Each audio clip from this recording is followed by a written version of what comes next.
Bonjour à tous. Cette vidéo fait suite à celle intitulée « Manipulé par les émotions ». Je vous invite à la regarder avant celle-ci, si vous ne l'avez pas déjà fait. Maintenant, nous allons voir quel rapport la colère peut avoir avec la manipulation. La colère est la seconde émotion la plus puissante après la peur. Si la peur a pour fonction de nous permettre de survivre, la colère a pour fonction de nous faire respecter, au besoin en utilisant la violence.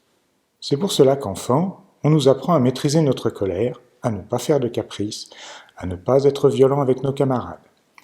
En effet, il est indispensable de savoir maîtriser notre colère pour pouvoir vivre en société. On ne peut pas passer son temps à se taper dessus. Cependant, nous devons tout de même nous faire respecter.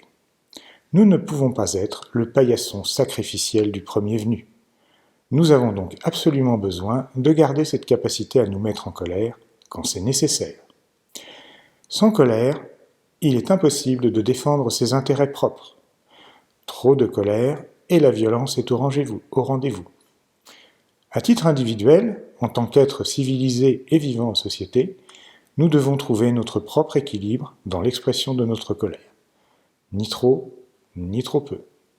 Nous ne voulons pas être ni un rebelle ultra-violent, ni un esclave soumis. Une manifestation, c'est l'expression de la colère du peuple, ou d'une partie du peuple, parce qu'il veut faire respecter ses droits. Certains peuvent chercher à vous mettre en colère contre le gouvernement pour que vous veniez manifester avec eux. Mais il arrive aussi que ce soit le gouvernement qui désigne un bouc émissaire afin que votre colère se dirige ailleurs. Désigner un bouc émissaire, c'est la première étape vers des violences ciblées, voire des génocides. Pour cela, toutes les formes de mensonges sont bonnes à prendre. Images truquées, citations tronquées, censure, fact-checking, etc. À répéter en boucle, bien sûr. Quand vous décidez d'aller exprimer votre colère en public, demandez-vous si votre cause est juste, si vous n'avez pas été abusé, si vous n'êtes pas la marionnette d'intérêts qui vous dépasse.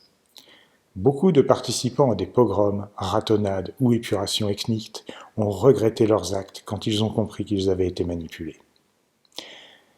Cependant, il arrive souvent que la colère soit juste et légitime.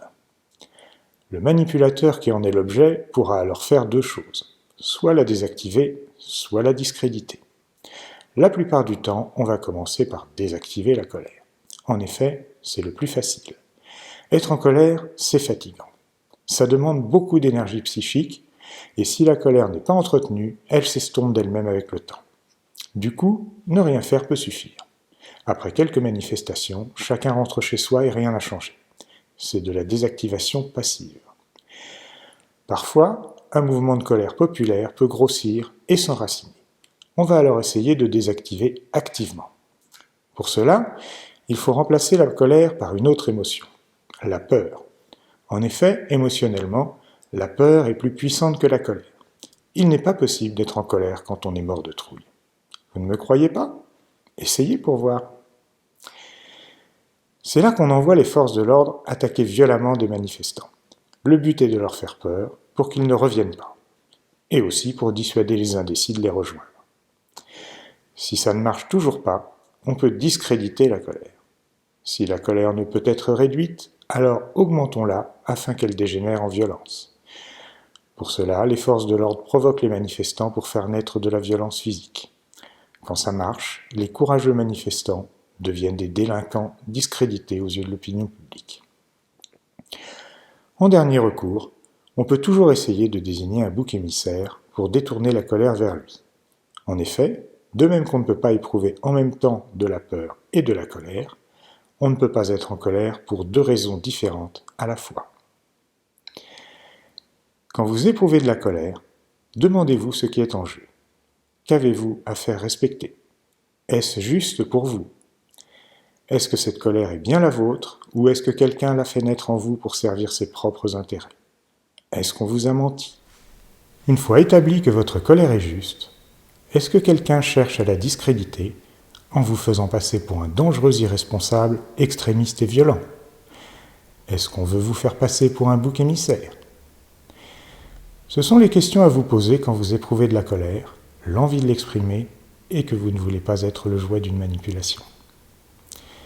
Si ce bref exposé vous a plu, vous pouvez mettre un pouce bleu, partager cette vidéo et vous abonner pour ne pas rater les prochains épisodes. À bientôt, merci.